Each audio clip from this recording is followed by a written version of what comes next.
Anong birth month mo? January. Sila yung malambing, masarap magmahal, pero madaling magsawa.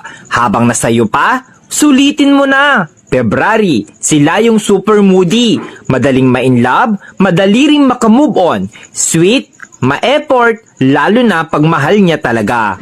March. Sila yung malambot ang puso, madaling lambingin, masarap mahalin, pero grabe kung magalit, mabilis mag-move on.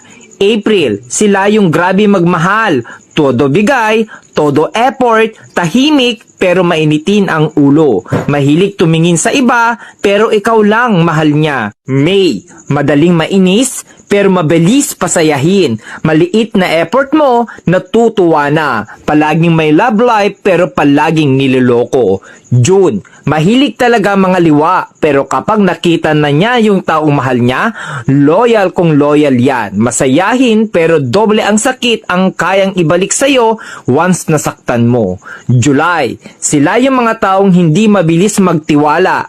Handang masaktan, mapasaya ka lang. Slowly, iyakin, emotional, mahilig magtampo. August, joker, abnormal, pero may tinatagong problema. Masarap kasama, masayahin, hindi showy, sakto lang magmahal. September, stick to one, loyal pero madalas lokohin kaya matigas ang puso.